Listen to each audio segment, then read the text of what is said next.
Les decía que el Congreso ya tiene propuesta la selección y elección de magistrados del Tribunal Constitucional. Y hemos visto, y en este programa hemos presentado varios extractos de algunas preguntas de los congresistas a los postulantes que no necesariamente son materia de un juez constitucional, o lo que se escucha comúnmente, o como se escucha comúnmente, a un magistrado del Tribunal Constitucional. Es también un juez constitucional y es el más alto cargo en una institución en el Estado, y por lo menos en resolución de temas constitucionales. Vamos a conversar con el abogado constitucionalista Luciano López y con Úrsula Indacochea, que es directora de Independencia Judicial de la Fundación para el Debido Proceso en Washington. A los dos, muy buenas noches. ¿Cómo están? Gracias por esta entrevista. Hola Jaime, buenas noches. Muy buenas noches. Muy bien, les decía entonces, y ya es sabido públicamente, que se han propuesto el 7 o el 8 de julio elegir a los 6 jueces constitucionales del tribunal. Y la verdad, podríamos empezar con la conformación de la comisión encargada. Bueno, el señor Rolando Ruiz es el presidente, José Vega Antonio, el vicepresidente, Tania Rodas de APP, María Cristina Retamoso del FREPAP, Dieter Columbus de Fuerza Popular, Luna Morales de Podemos, Jorge Luis Pérez de Somos Perú, César González Tuanama de Centralización Democrática, Jim Ali Mamani Barriga de Nueva Constitución. Y la verdad, como decía también, habían preguntas sobre SUNEDU, sobre la evolución de los fondos de las AFPs, si los medios de comunicación priman los intereses económicos, en fin, una serie de preguntas que no necesariamente se condicen con el trabajo, directamente hablando, de un juez constitucional o de un magistrado del Tribunal Constitucional. Úrsula, le pregunto esto también porque no es solo la forma como se ha desarrollado este proceso, sino también lo que comúnmente se llama la legitimidad del proceso. ¿Cuánto usted ve de ello en esta selección? Bueno, gracias por la pregunta. Creo que la legitimidad ya estaba bastante golpeada, pero creo que ya estamos en un escenario que hemos superado esa falta de legitimidad. ¿Cuánto? Muchísimo. Ahora está muy claro que los principales reclamos que se han judicializado en relación al tema electoral y otros que han quedado pendientes del Congreso se van a resolver por el siguiente tribunal. Hay muchos intereses políticos y para mí eso no es una garantía de que se vaya a elegir en base al mérito. O sea, se está primando, según entiendo en tu análisis, incidentes o issues, digamos, de la coyuntura que podrían estar conectados a intereses políticos que incluso algunos no sabemos, ¿no?, de una elección o en una elección que más bien debe tener un espíritu a futuro, ¿no? Pensar en el largo plazo y que estos jueces pues tengan la absoluta independencia e, insisto con el término legitimidad, para su mandato. Y lo que nos dices es que eso no necesariamente está ocurriendo, ¿no? Sí, además se suele separar normalmente las elecciones de altas cortes de las elecciones políticas, ¿no? Eso es como una buena práctica, no deben estar juntas por distintos motivos. Uno, porque la ciudadanía no puede seguir con la misma atención ambos procesos y darles la importancia que merecen. Entonces, mientras la atención está en lo político, electoral, lo otro va avanzando silenciosamente, ¿no? Claro. Y segundo, porque se mezclan los intereses políticos. La fuerza política que va de salida trata de asegurarse de dejar a alguien que digamos, no lo vaya a dejar tan mal cuando pierdan el poder. Luciano, lo que atendías tú con mucha severidad es la selección versus la elección. Y ahí, ciertamente, en la selección, pues, terminamos naufragando en esta clase de preguntas que nos hace acordar a esas preguntas de cómo se prepara el arroz con pato o cosas así. Pero en este caso se han hecho preguntas, digamos, que no necesariamente revisten el trabajo en sí mismo de un magistrado del tribunal. Pero parece que vamos inevitablemente a la elección. ¿Con qué legitimidad? Y quiero insistir en eso porque eso va a ser fundamental en la discusión a futuro. Se va a tener una galería de nuevos magistrados aparentemente, pero ¿cómo estos se van a sostener en el tiempo? Es decir, es un tema muy complejo el que está por, digamos, resolver el Congreso, ¿no? Bueno, gracias, Jaime. Ante todo, creo que es importante dejar claro de que el tema de la legitimidad está articulado al asunto de la neutralidad o la imparcialidad de los jueces. Porque, a ver, el modelo peruano, y no solamente lo digo yo, lo dice el propio Tribunal Constitucional, ¿eh? Para todos los que nos ven en tu tan sintonizado programa y que quieran ser curiosos y revisar la sentencia de disolución parlamentaria, famoso caso, este propio Tribunal Constitucional dijo muy claramente, a la vez de comparar las formas de selección y de elección de magistrados en América Latina y en el mundo, de que nosotros tenemos un sistema en el cual ha puesto todas las llaves en manos del Parlamento. Entonces eso repercute e impacta per se, por diseño constitucional, en el tema de la legitimidad con la neutralidad e imparcialidad de los jueces de esta alta corte. Es curioso cómo el reglamento de selección, Jaime, hace alusión a una serie de documentos que justamente grafican el estándar de buenas prácticas, como ha dicho la doctora Indacochea.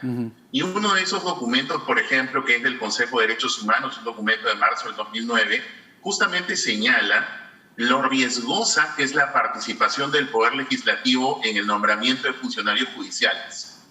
Entonces, claro, si estos altos estándares señalan eso, articulando con lo que acaba de decir la doctora Indacochea, entonces, ¿cómo se les ocurre, perdón la expresión, pero cómo se les ocurre que en medio de esta coyuntura, en vísperas de entregar el mandato, van a ponerse a elegir magistrados del Tribunal Constitucional sin tomar en cuenta, o no querer tomar en cuenta en realidad, que hemos pasado por una serie de turbulencias en la propia elección que llevó a este mismo Parlamento a tener que parar este proceso con estos mismos miembros de esta comisión especial, luego que ocurrió el fallido gobierno del señor Merino. ¿O me equivoco?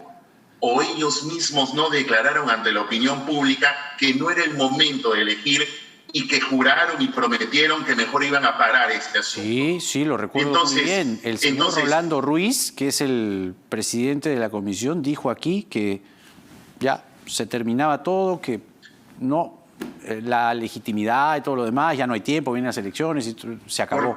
Exactamente. Entonces, ¿a qué voy?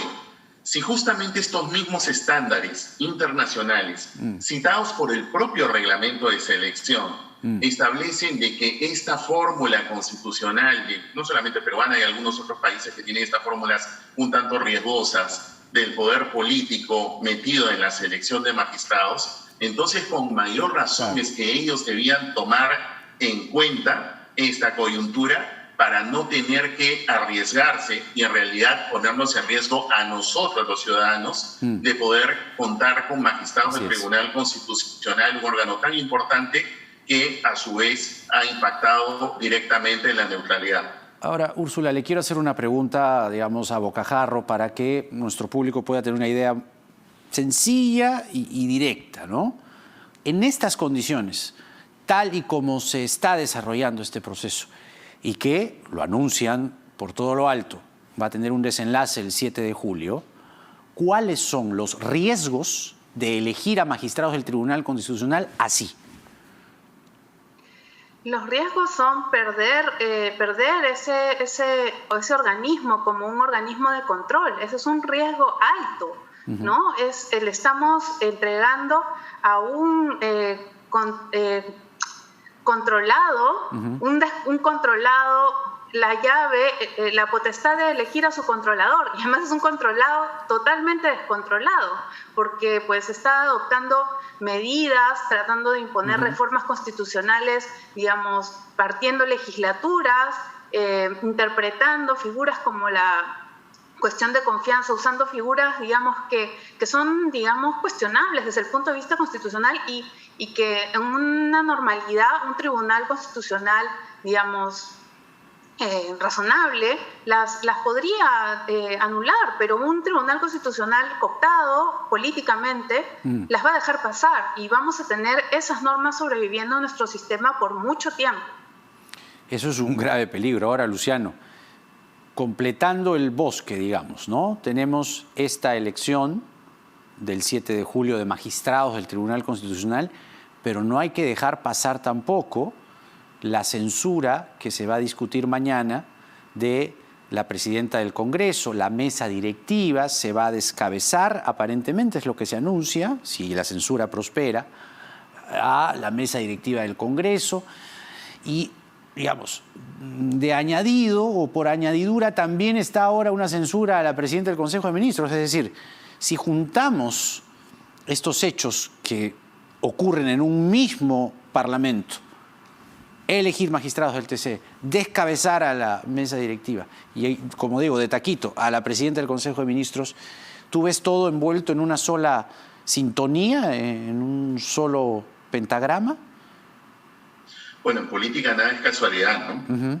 Entonces, definitivamente creo que tomar el Tribunal Constitucional es un torreón clave y que lamentablemente, otra vez, perdóname que insista, pero es que tiene que ver con un perverso diseño constitucional que ha puesto todas las llaves en manos del Parlamento. Y para no salirme del tema, pero vincularlo con lo último que dijo la doctora Indacochea, fíjate, Jaime, todo esto está aconteciendo en la cuarta legislatura, ¿no?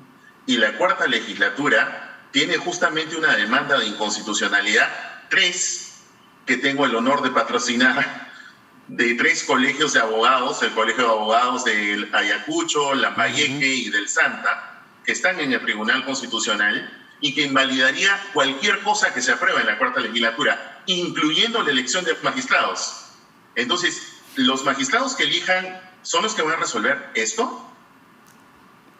Y la otra cuestión, todo esto que estás comentando, ¿cómo van a hacer con esto de la censura? Porque creo que lo de la censura es lo único que, si es que se les ocurre descabezar a la actual mesa directiva, salvo que quieran acortar algún tipo de plazo, es lo único que haría que difiera el plazo, o al menos no el plazo, sino la fecha que entiendo han fijado para poder elegir magistrados. ¿Por qué lo digo, Jaime? Porque si censuran a la mesa directiva, según el reglamento del Congreso, se produce la vacancia de esos cargos. Y cuando ocurre la vacancia, tiene que haber una elección para reemplazar a esos miembros de mesa directiva. Claro. Y hay un plazo que por reglamento, que si no me falla la memoria, es 5 días. ¿No es que tienen que presentarse listas? Sí. Y quien debe dirigir la mesa directiva para ese propósito, incluso, por ejemplo, mañana que se va a ver la censura, es quien compitió con la lista que ganó justamente el actual presidente Sagasti. O sea, mañana, para verlo de la censura, va a dirigir la mesa, creo que era la señora de Podemos, María Teresa Cabrera, si no me falla la memoria. Sí. Ella va a dirigir mañana la mesa, por ejemplo, para ese debate. Entonces, como vemos, es una situación bastante complicada, compleja, que si además se vincula con toda la coyuntura electoral que tenemos, definitivamente es una posición riesgosa para poder elegir magistrados de una alta corte, que es justamente, como bien decía la doctora Indacochea, es la máxima instancia de control de la Constitución, de que controla a este controlado. Entonces es una cosa que va en contra de todos los estándares internacionales que creo que la distinguida doctora Indacochea conoce muchísimo mejor que yo. A ambos les estoy agradecido, Úrsula Indacochea y Luciano López, para haber podido explicarle en palabras sencillas y con mucho conocimiento de algo que está por ocurrir. Y probablemente, como hemos descrito el escenario completo, esto comience el día de mañana y termine el 7 de julio. ¿Quién sabe? Como reza el nombre de este programa, en el Perú de hoy nada está dicho. Muchas gracias a los dos. Que tengan muy buenas noches. Hasta la próxima. Buenas noches, ambos. Un abrazo. Muchas gracias. Gracias. Vamos a la pausa a esta hora en el programa y regresamos para enfocarnos ahora o atender la salud mental de los peruanos con Jorge Yamamoto. Y tenemos algo que contarles también que se está denunciando y que hemos ido cruzando y verificando a lo largo del programa: la muerte de una persona militante aparentemente de Perú Libre. Ya venimos con eso porque nada está dicho.